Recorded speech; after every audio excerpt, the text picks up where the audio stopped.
Hello students, आज हम लोग क्लास 9th का जो हिस्ट्री का बुक है एनसीईआरटी का फ्रेंच रेवोल्यूशन फर्स्ट चैप्टर जो उसको स्टार्ट करेंगे। फ्रेंच रेवोल्यूशन अपने आप में एक बड़ा इंपॉर्टेंट चैप्टर है क्योंकि ये एक ऐसा रेवोल्यूशन था जिसने वर्ल्ड का ऑलमोस्ट फर्स्ट रेवोल्यूशन माना जाता है और पूरे वर्ल्ड में डेमोक्रेटिक वैल्यूज क्रिएट करने का सबसे पहले इसने काम किया या डेमोक्रेटिक वैल्यूज को लेकर के इसमें स्ट्रगल हुआ। तो कैसे ये रेवोल्यूशन होता है इस चीज़ को हमें इस चैप्टर में कंप्लीट करना है। सबसे पहले तो जो लास्ट डे मतलब जो रेवोल्यूशन है उसको समझाया जाएगा और वो चीज़ क्रिएट क्यों हुई उसको हम पूरे आगे चल के लेक्चर में पढ़ेंगे। तो the French revolution on the morning of 14 जुलाई 1789।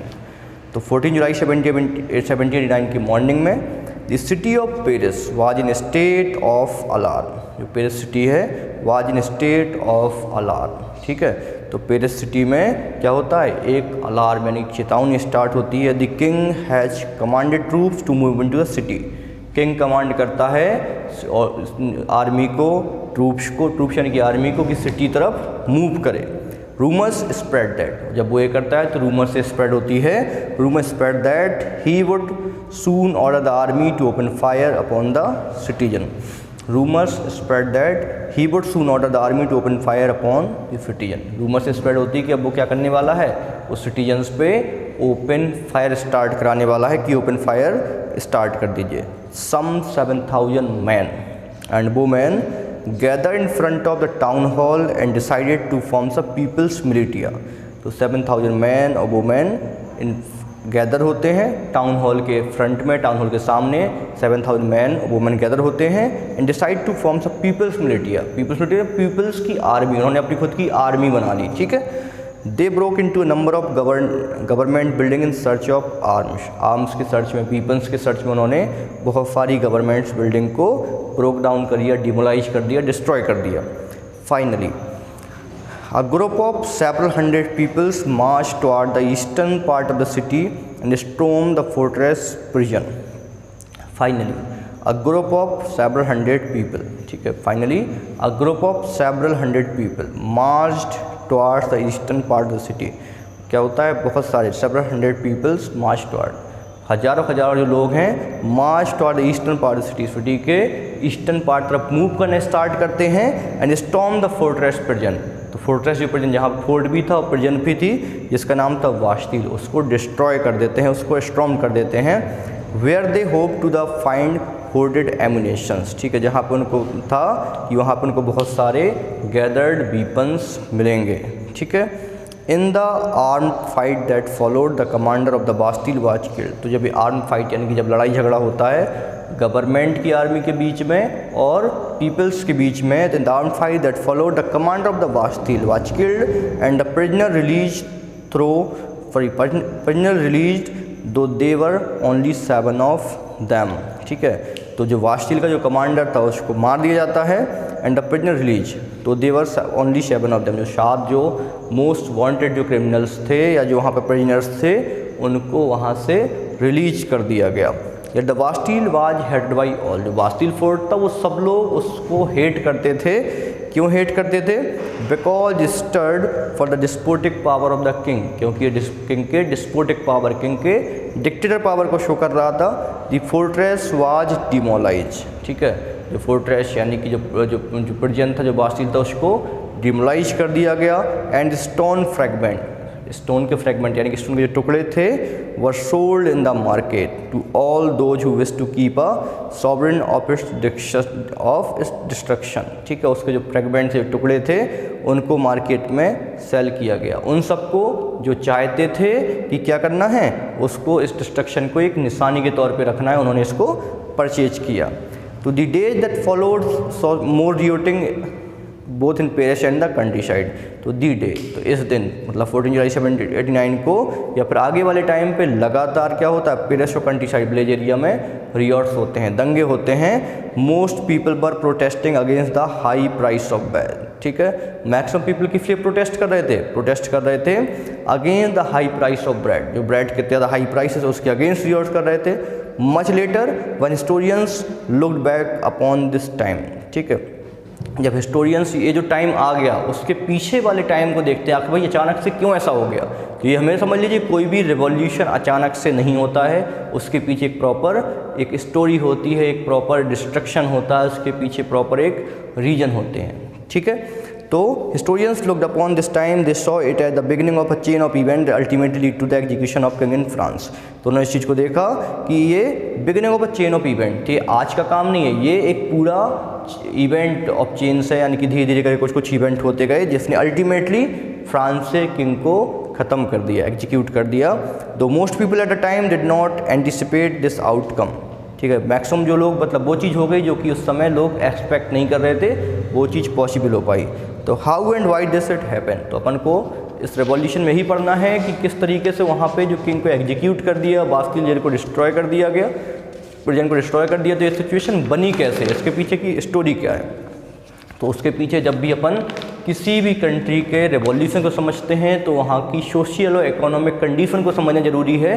तो सोशियल इकोनॉमिक कंडीशन से हमें समझ में आता है कि आगे ऐसी चीज़ सिचुएशन क्रिएट क्यों कर पाई। तो जो फर्स्ट हमारा टॉपिक है French society during the late 18th century, 18th century के लास्ट तक फ्रेंच सोसाइटी थी कैसी। तो इन 1774, तो ये बात है 1774 की, Louis 16 of the Bourbon kings of family of kings, the Bourbon family of kings ascended the throne of France. 1774 में जो लुई 16 था बोर्बन फैमिली का, बोर्बन फैमिली इसमें दिया गया, जैसे कि आप लोग हिस्ट्री पढ़े होंगे इससे पहले वाले में, तो उसमें जैसे कि कंड फैमिली, ठीक है, गुप्ताज डायनेस्टिक रूल, ठीक है, तो ये सब क्या है, इस तरीके से वो वहाँ पे जो फैमिली थी वर्बन, ठीक है ना, तो वर्बन फैमिली का किंग था, यानी कि वहाँ पे जो हेरिडिटी किंग थे वो वर्बन किंग थे। ठीक है, तो 1774 में लुई 16 जो Bourbon family of the kings ascended the throne of France का किंग बनता है 1774 में।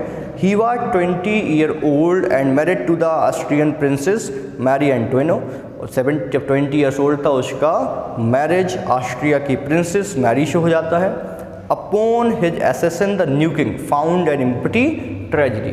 तो जब उसका एसेसन होता है, जब वो किंग बनता है, तो क्या देखता है कि जो ट्रेजरी है वो तो एम्प्टी है, यानी कि जो राजकोष है, जो राज खजाना है वो ख़त्म है, कंट्री को रन करने के लिए पैसा ही नहीं है। Long years of war, reason क्या था, क्यों नहीं था पैसा। Long years of war had drained the financial resource of France. जो लंबे समय तक वॉर चला फ्रांस का किसी कंट्री के साथ या दूसरी कॉलोनीज के साथ, तो if long years of war had drained the financial resource of France, जो फ्रांस का फाइनेंशियल रिसोर्स था उसको ड्रेन कर दिया था, उसको ख़त्म कर दिया था, उसको जीरो कर दिया था, सुखा दिया था एक तरीके से। Long years of war had drained the financial resource of France. Added to this war, एक तो वॉर चल रहा था इस वजह से उसका रिसोर्स ड्रेन हुआ। दूसरा, added to this was the cost of maintaining and the extravagant court at immense place of Versailles. Added to this was, तो इतना ऑलरेडी खर्चा था, इसके अलावा इसमें और क्या ऐड हो गया जिससे कि और दिक्कत आई। Cost of maintaining and extravagant court, extravagant यानी कि हाई, ठीक है, ज़्यादा, extravagant court at the immense place of Versailles. जो एक्स्ट्रावेगेंट मेंटेनिंग कॉस्ट था कोर्ट का, किस कोर्ट का, इमेंस प्लेस ऑफ वर्साइल का, उस वजह से भी लोड पड़ा। अंडर लुई 16 फ्रांस हेल्प, तो पहला रीजन क्या, वॉर की वजह से। दूसरा जो एक्स्ट्रावेगेंट कॉस्ट था, एक्स्ट्रावेगेंट जो मेंटेनेंस कॉस्ट था कोर्ट का, दूसरा उस वजह से। तीसरा, under Louis 16 France help the 13 American colonies to gain their independence from the common enemy Britain. और तीसरा क्या था, जो फ्रांस था, जो 13 अमेरिकन कॉलोनीज थी उनको इंडिपेंडेंस दिलाना चाहता था अपने कॉमन एनिमी किससे, ब्रिटेन से अमेरिका फाइट कर रहा था अपनी 30 अमेरिकन कॉलोनीज को किससे इंडिपेंडेंट करने के लिए, ब्रिटेन से इंडिपेंडेंट करने के लिए। अमेरिका क्या था, अमेरिका पहले एक कॉलोनीज था, किसके अंडर में कॉलोनी था, अमेरिका इंग्लैंड के अंडर में था, फिर उन्होंने इंडिपेंडेंट करने के लिए फ़ाइट की। तो उन्होंने जो इंडिपेंडेंस करने के लिए फ़ाइट की उसमें साथ दिया फ्रांस ने। ठीक है, The war added more than $1 billion libra to a debt that had already risen to more than $2 billion libra। ठीक है, तो इस वॉर से क्या हुआ, इससे 1 बिलियन लिब्रे, लिब्रे वहाँ करेंसी है, फ्रांस की उस समय करेंसी थी, तो 1 बिलियन लिब्रे का डेप्थ कर्ज और बढ़ गया, that already risen to more than 2 billion लिब्रे। जो ऑलरेडी 2 बिलियन लिब्रे से 2 बिलियन लिब्रे से एक्स्ट्रा था, 1 बिलियन लिब्रे और ऐड हो गया बिकॉज ऑफ दिस वॉर या because of this support. Lenders who gave the state credit, lenders जिन्होंने लोन दिया है, who gave the state credit, जिन्होंने स्टेट को, कंट्री को क्रेडिट प्रोवाइड किया, लोन प्रोवाइड किया, now begin to charge 10% interest on loan. अब उन्होंने लोन पे 10% इंटरेस्ट लेना स्टार्ट कर दिया। So the French government was obliged to spend increasing percentage of its budget on interest payment alone। तो इससे क्या था, इससे कंडीशन ये आई कि जो फ्रेंच गवर्नमेंट थी वाज ऑब्लाइज, यानी कि उसको कहीं ना कहीं मजबूर होना पड़ा to spend increasing percentage budget on interest payment alone. केवल और केवल इंटरेस्ट का पेमेंट करने में ही क्या था, इतना पैसा चला जा रहा था। मतलब जो इंटरेस्ट था, जो उसका मैक्सिमम जो इनकम आ रही थी वो, अब जैसे हो क्या कि हमारी इनकम 50 रुपये है और उसका 40 रुपये किस में चला जाए, टैक्स नहीं, मतलब जो लोन है उसका इंटरेस्ट पे करने में चला जाए। ठीक है, तो वही कंडीशन वहाँ पे थी कि मैक्सिमम जो बजट का पैसा था वो इंटरेस्ट पेमेंट में ही चला जाता था। To meets its regular expenses, जो डेली के एक्सपेंसेस है उसकी मीट उसको फुलफिल करने के लिए, such as the cost of maintaining an army, जो डेली कॉस्ट क्या है, जैसे कि आर्मी का मेंटेनेंस, कोर्ट का maintenance, the running government office और यूनिवर्सिटी। ठीक है, तो गवर्नमेंट ऑफिसेस को रन करना, यूनिवर्सिटीज़ को रन करना। The state was force to increase taxes, ये सब चीज़ें करने के लिए स्टेट को मजबूर हो गए टैक्स को इंक्रीज करने के लिए। Yet even this measure would not have suffice. ठीक है, हालांकि ये सब टैक्सेस अकेले बढ़ाना अकेला सफीस्ड इनफ नहीं था। French society in the 18th century were divide into 3 state. जो फ्रेंच सोसाइटी थी वो 3 स्टेट में डिवाइड, 3 कैटेगरी में डिवाइडेड थी। And only members of third state paid taxes, और केवल जो थर्ड स्टेट के मेंबर थे वो अकेला टैक्स पे करते थे। ठीक है, तो इस लेक्चर में हम लोगों ने क्या पढ़ा, फर्स्ट हमने ये पढ़ा कि 14 जुलाई 1789 को क्या होता है, वहाँ पर फ्रेंच रिवॉल्यूशन हो जाता है, किंग को एग्जीक्यूट कर दिया जाता है, बास्टील फोर्ट था उसको डिस्ट्रॉय कर दिया जाता है। ये सिचुएशन बनी क्यों, उसके लिए हम लोगों को जो सोशल कंडीशन है उसको अपन को समझना है। तो हमने देखा कि उसका जब मैरिज होता है, जब वो किंग बनता है, तो कंडीशन ये होती है कि पूरा का पूरा ट्रेजरी एम्प्टी था।